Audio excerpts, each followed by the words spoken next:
कुलभूषण जाधव के हवाले से आलमी अदालत इंसाफ के फैसले पर अमल दरामद।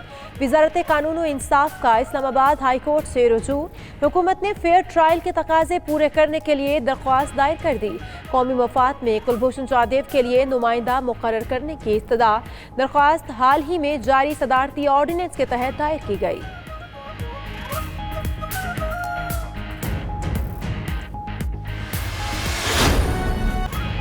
Army chief general Qamar Javed Bajwa की जेर सदारत कोर कमांडर्स कॉन्फ्रेंस। ISPR के मुताबिक इलाकाई सिक्योरिटी सूरत हाल और ऑपरेशनल तैयारियों का जायजा लिया गया।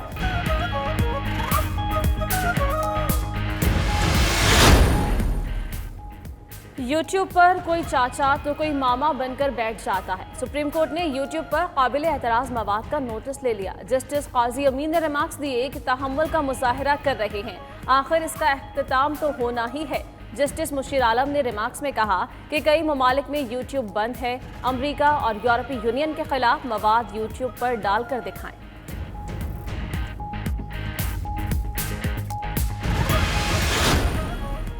नेपरा का शोकॉज नोटिस भी काम न आया। घंटों लोड शेडिंग ने कराची के शहरियों को सताया। मुख्तलिफ इलाकों में बिजली बंदिश का दौरानिया 6 से 8 घंटे तक जा पहुंचा। कायदाबाद, लांढी, कोरंगी, शाह फैसल कॉलोनी और मलीर में तवील लोड शेडिंग। गुलिस्तान जोहर, गुलशन इकबाल, अजीजाबाद और नॉर्थ कराची में भी बिजली गायब।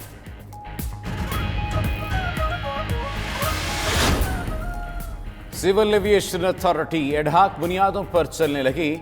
3 साल से मुस्तकिल DG की तैनाती न हो सकी। वफाकी हुकूमत ने सेक्रेटरी एविएशन को DG का इजाफी चार्ज दे रखा है।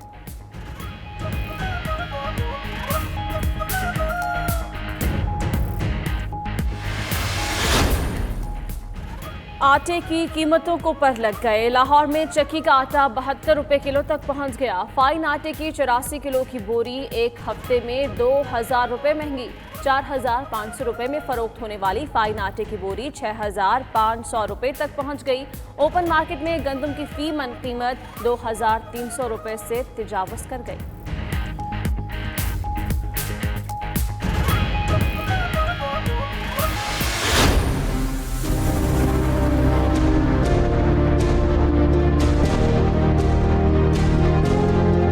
ईद उल अज़हा इंशाअल्लाह ताला 1 अगस्त को होगी।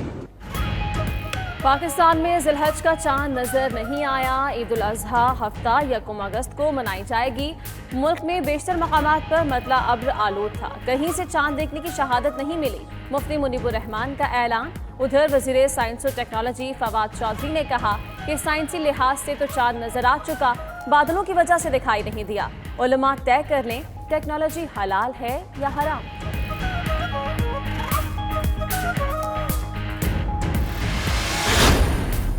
ईद उल अज़हा करीब आते ही मुल्क भर की मवेशी मंडियों में रौनकें बढ़ गईं।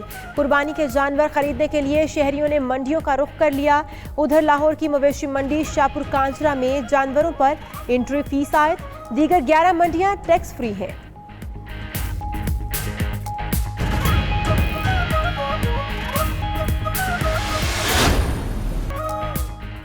आलमी मार्केट में क्रूड ऑयल की कीमत में 0.95% इजाफा। क्रूड ऑयल की कीमत $41.76 फी बैरल हो गई। ब्रेंट क्रूड ऑयल की कीमत 0.97% बढ़ गई।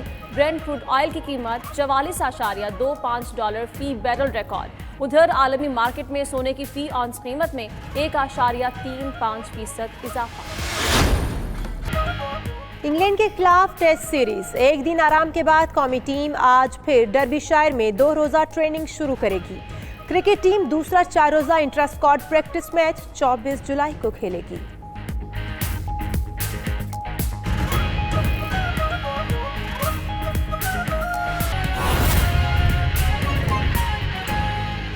कौमी मालियाती कमीशन से हफीज शेख को निकाल दिया गया है। विफाकी हुकूमत ने नया नोटिफिकेशन जारी करके अदालत में पेश कर दिया।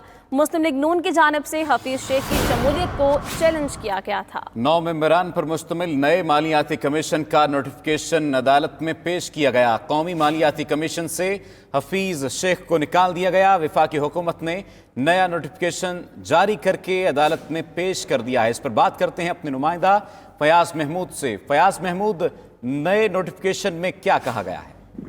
जी देखिए, इस वक्त अटॉर्नी जनरल पाकिस्तान ने इस्लामाबाद हाई कोर्ट में नया नोटिफिकेशन पेश कर दिया है और उन्होंने ये भी अदालत को बताया कि जो पिछला नोटिफिकेशन था उस पर उन्हें भी एतराज था, लेकिन अब हुकूमत ने उनकी बात मान ली है और नया नोटिफिकेशन जारी कर दिया है, जिसके मुताबिक हफीज शेख को नए नोटिफिकेशन के मुताबिक कौमी मालियाती कमीशन से उनका नाम निकाल दिया गया है, जबकि जावेद जब्बार खुद ही कमीशन से अलग हो गए हैं। ये 9 रुकनी ये कमीशन का नोटिफिकेशन जारी किया गया है और जो इस्लामाबाद हाई कोर्ट में पेश भी कर दिया गया है। मुस्लिम लीग नून की जानिब से हफीज शेख की शमूलियत को चैलेंज किया गया था और अब वफाकी हुकूमत ने क्योंकि अपना जो गुज़श्ता नोटिफिकेशन था वो वापस ले लिया है, जिसके बाद अदालत ने दरख्वास्त को गैर मौसर होने पर निपटा दिया है। इस्लामाबाद हाई कोर्ट ने कहा कि आपका जो मामला था वो वैसे ही हल हो गया है और हुकूमत ने आपकी बात मान ली है, तो अब इस दरख्वास्त पर मजीद समाअत की जरूरत नहीं रही, तो जिसके बाद अब अदालत ने इस दरख्वास्त को निपटा दिया है और अटॉर्नी जनरल पाकिस्तान की तारीफ भी की गई अदालत में और कहा गया कि हर अटॉर्नी जनरल इस तरह बात नहीं करता, जिस पर अदालत ने अब मुस्लिम लीग नून की ये दरख्वास्त को निपटा दी है। मुस्लिम लीग नून के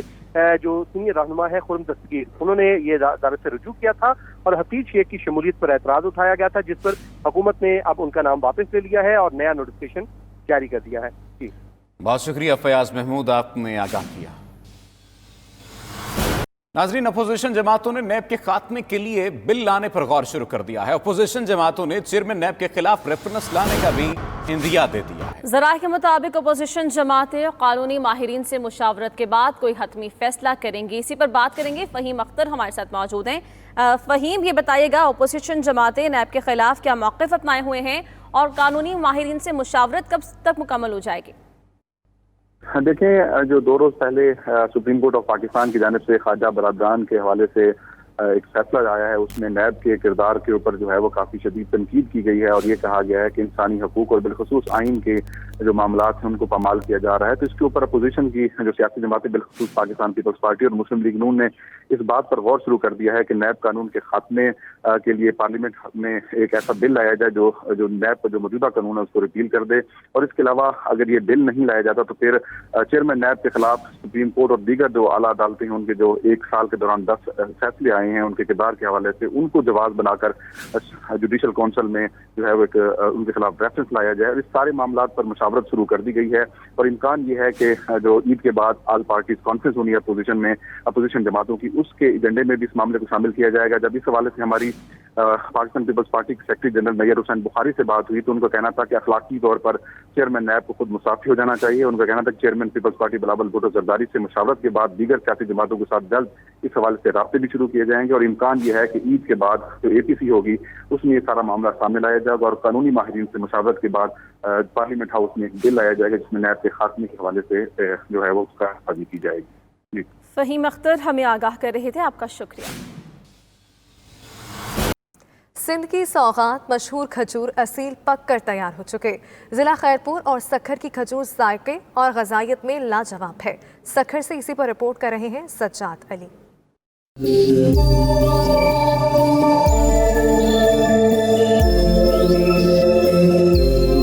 जिला खैरपुर और सक्खर की खजूर का कोई जवाब नहीं। लाखों बागात में तैयार होने वाली खजूर की खास किस्म को असील कहा जाता है, जिससे छुआरा भी तैयार किया जाता है। असील के इलाके की एक और किस्म की खजूर निहायत पसंद की जाती है, जिसे मकामी जबान में मिठड़ी और डोका कहा जाता है। इस मखसूस किस्म की खजूर को कच्चा ही खाया जाता है और सक्खर में जगह जगह फरोख्त होने के बायस शहरियों को आसानी से दस्तयाब हो जाती है। खैरपुर में ये बनती है, सक्खर शहर में आती है, ये मुल्तान जाती है, सौगात के उस पर, गिफ्ट के उस पर मुल्तान में दी जाती है, लाहौर जाती है, गुजरांवाला जाती है, इस्लामाबाद जाती है।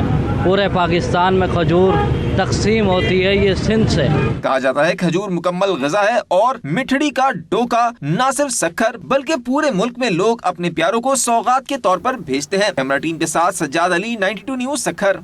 पालपुर और गिरदोनवाह में ईद कुर्बान की आमद से कबल महंगाई का नया तूफान बर्पा हो चुका है।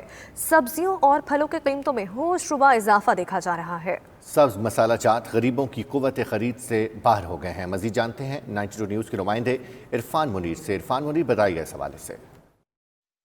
जी बिल्कुल, मैं इस वक्त मौजूद हूँ दीपालपुर में। मुल्क के दीगर इलाकों की तरह दीपालपुर में ईद कुर्बान आने से पहले ही जो सब्ज़ी और फ्रूट की कीमतें आसमानों से बातें कर रही हैं, गरीब आदमी की पहुँच से दूर होती नज़र आ रही हैं।